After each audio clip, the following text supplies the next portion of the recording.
और मुझे लगता है कि बहुत सारी प्रस्ताव भी यहाँ प्रस्ताव भी पारित हुआ और आनंद मोहन जी ने उसमें एक अच्छी बात जोड़ने का काम किया है। प्रस्ताव पूरा हो गया था, कुछ भाव जरूर उस प्रस्ताव में है, लेकिन उस से आपने उसको पूर्ण कर दिया, पुष्ट कर दिया। और वो आपने जो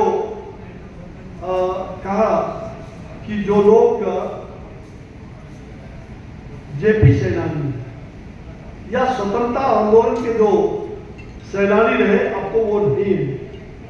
अब तो स्वतंत्रता आंदोलन का कोई बचा हुआ बंदा शायद ही हो, नहीं केवल एकाध कहीं शायद 100 से ज्यादा उम्र होगा, मुझे नहीं मालूम।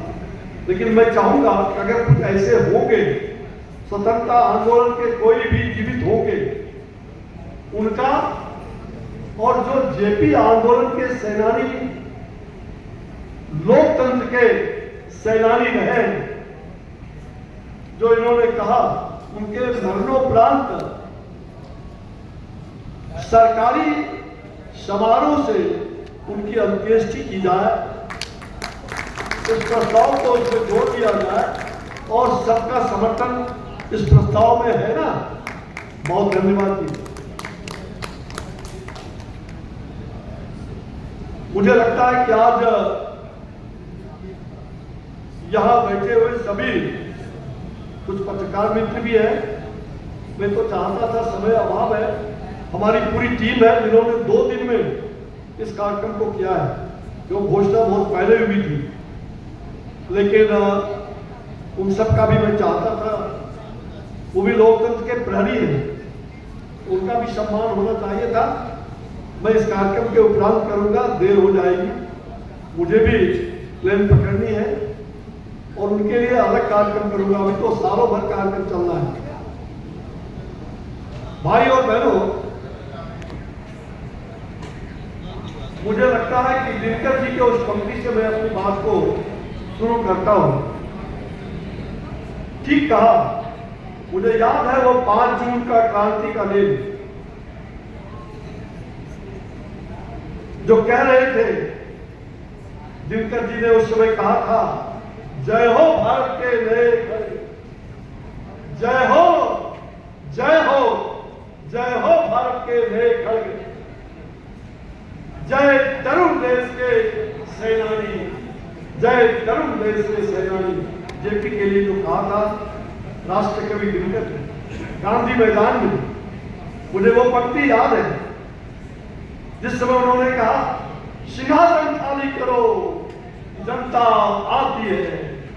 ये राष्ट्र कवि दिनकर की आवाज 5 जून 1974 को पूरे देश को उद्वेलित कर दिया, पूरे देश को आंदोलित कर दिया। यह है राष्ट्र कवि दिनकर, जो जेपी के सामने उन्होंने प्रखर रूप से अपने कविता को पढ़ा था। तो जय हो भारत के नए खड़ग, जय तरुण देश के सेनानी, जय नई आग, जय नई ज्योति, जय नए लक्ष्य के अभियानी। स्वागत है, आओ काल सर्प के फल पर चढ़कर, काल सर्प के फल पर चलने वाले, स्वागत है, आओ हवन कुंड में, आओ हवन कुंड में कूद स्वयं जलने वाले। ऐसे जेपी सेनानी को और लोकतंत्र के सेनानी को मैं प्रणाम करता हूं। भाइयों और बहनों, इतिहास साक्षी है कि जब जब कोई शासक सत्ता के नशे में चूर हो जाता है, और इसलिए सत्ता ना हो भ्रष्टाचारी, हम पर भी है जिम्मेवारी। सत्ता ना हो भ्रष्टाचारी, हम पर भी है जिम्मेवारी। यह जिम्मेवारी तमाम 144 करोड़ जनता के हाथ में है, और हम सभी लोग प्रहरी, हमें तो जागरूक करना ही होगा। सत्ता ना हो भ्रष्टाचारी, हम पर भी है जिम्मेवारी। जो जेपी कहा करते थे सत्ता मन में डूब न जाना, सत्ता मन में डूब न जाना, उस अहंकार को जेपी ने कहा था हिंदू हिंदू। इसी 25 जून को रामलीला मैदान में जेपी की अंतिम सभा वो इमरजेंसी लगने के पहले की अंतिम सभा थी। मुझे याद है उस सभा में भी भाई अरुण जेटली जी भारत सरकार के मंत्री थे। बाद में उस समय 74 आंदोलन के वो भी साथी रहे और उस समय अरुण जेटली जी छात्र संघर्ष समिति के दिल्ली के संयोजक भी थे। मुझे उस मीटिंग की भी याद है, वहां भी हम लोग मौजूद थे। उसके पहले कितनी मीटिंग दिल्ली विश्वविद्यालय में हुई होगी जिसमें जेपी 3 बार आए थे। तीनों सभा में मुझे रहने का मैं उपस्थित था। हमारे मित्र सुशील कुमार मोदी जी, हम सब लोग वहां उपस्थित थे।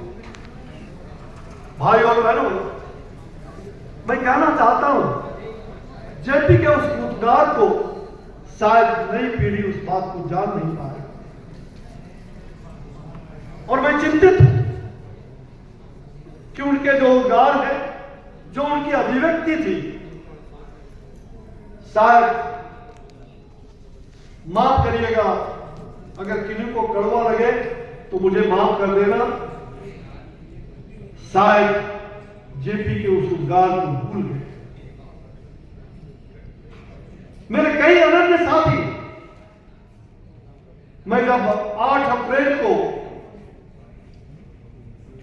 इसी 8 अप्रैल, उसके पहले वीर कुंवर सिंह की जयंती का उसके पहले ही मनाया था 1 दिन 2 दिन, और मैं जब गया पटना में,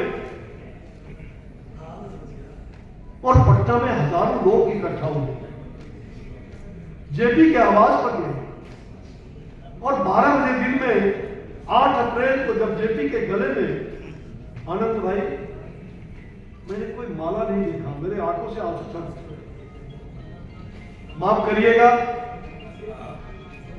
8 अप्रैल को मुझे लगा कि क्या कारण है जिस 8 अप्रैल को लोक नायक जयप्रकाश नारायण जी ने, यहां अनुपम जी हैं, उस दिन थे मौजूद, मैं उस क्रांति की छोटी कहानी कम शब्दों में कहना चाहूंगा।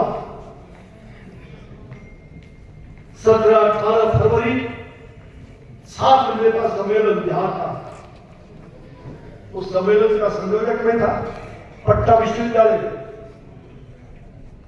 और एक ऐसे व्यक्तित्व जिनको आज मैं प्रणाम करता हूं, जिनकी भतीजी यहां आई हुई है संयुक्ता, इसने एक लेख लिखा है, बहुत अच्छा लेख, इमरजेंसी पर लेख है।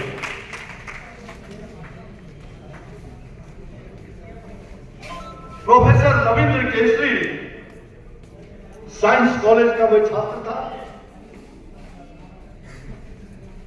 और उस समय वो साइंस कॉलेज के प्राध्यापक थे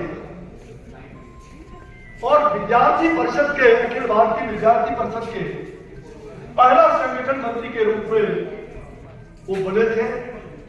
देखने में नाटे भी, चलने में उनकी पैर बचपन से ही बौनी थी। इतना विलक्षण प्रवृत्ति के बुद्धि के लोग, और शायद 74 का आंदोलन यहां बैठे हुए बहुत सारे साथियों को मालूम होगा भी, हो सकता है उनके स्मरण में नहीं होगा। रविंद्र केसरी जी नया टोला में टिम्बर है, जादव टिम्बर, जहां विद्यार्थी परिषद का कार्यालय हुआ करता था। वर्षा पड़ रहा था, सितंबर का महीना, और 1972 का वो दिन, तिथि भी शायद मुझे जहां तक स्मरण है, शायद वो 8 सितंबर था, 73, 8 सितंबर 73। राम बहादुर राय जी जो विद्यार्थी परिषद के राष्ट्रीय मंत्री थे उस समय, गाजियाबाद के रहने वाले, और बड़े ही प्रखर वक्ता के रूप में आप अभी राम बहादुर राय जी ने खबर भेजा, उनको अचानक लू सा लग गया, वो नहीं आ पाए, उन्होंने खेद व्यक्त किया है। भाई शिवराज चौहान जी, उनको भी आना था, लेकिन कल लोकसभा का अध्यक्ष का चुनाव, उन्होंने भी खबर भेजा कि प्रधानमंत्री जी ने सबको अलग अलग ड्यूटी लगाया है कल के चुनाव के दृष्टिकोण से, उसी में वो मीटिंग में व्यस्त थे। जरा कृपया बातचीत बंद करेंगे बंधु, 10-15 मिनट अगर थोड़ा कष्ट सहना पड़े तो सह लेना। जरा भाई बातचीत बंद करिए, मेरा भाई मेरा ध्यान